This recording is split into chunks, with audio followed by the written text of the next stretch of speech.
Hello guys, update tayo sa kakao at durian farm natin. Ito yung puyat ko na pinakamalaki. Ayan. Namumulaklak na siya guys, tapos may mga fruitlets na siya. Ito yung mga huling bulaklak. Inisa natin.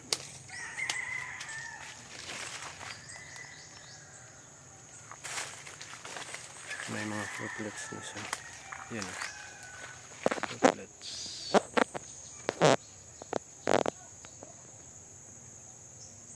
Pero pag medyo malaki na to guys, tatanggalin natin yung ibang bunga nito kasi medyo malapit siya sa isa't isa. Parang magkakaling tayo ng bunga.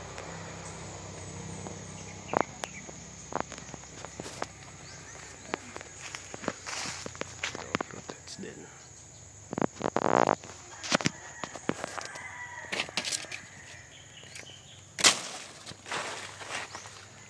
Ito pa yung isang puno natin. Actually guys, itong dalawang puno na to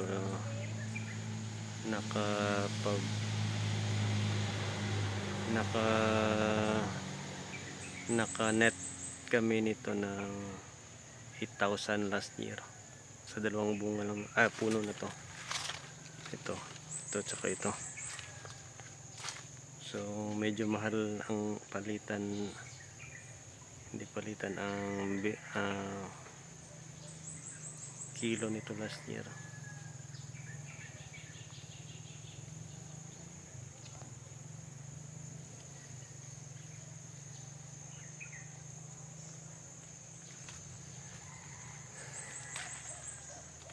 Sana ngayong taon din.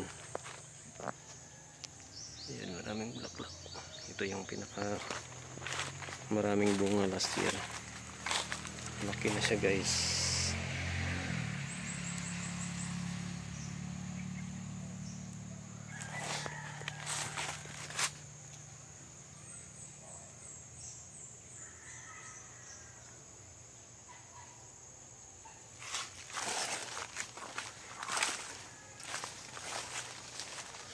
Itong kakao natin guys, kaka-pruning lang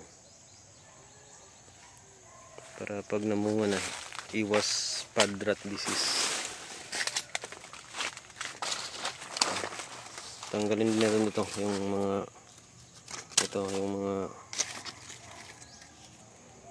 maliliit na to kasi sila yung kumukuha ng sustansya. Tapos medyo wala silang silbi.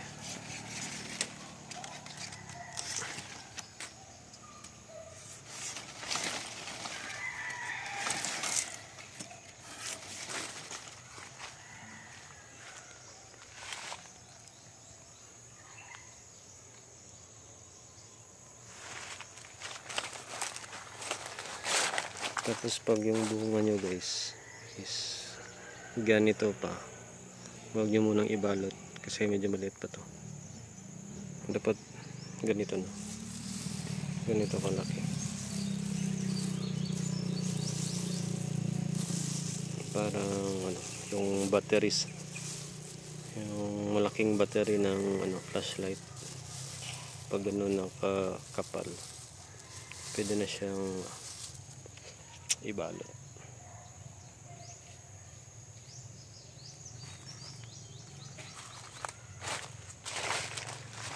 Tapos ito guys, kinain ng kambing yung mababang sanga ng durian natin. Putulin na natin.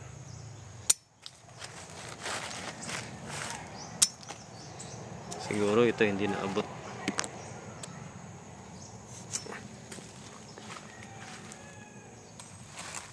Maglilinis tayo guys ng kakao tsaka durian. Linisan natin. Although kaka-spray ko lang mga 2 weeks ago. Yun, may na naman, green.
Ito guys, may katlong puno ako.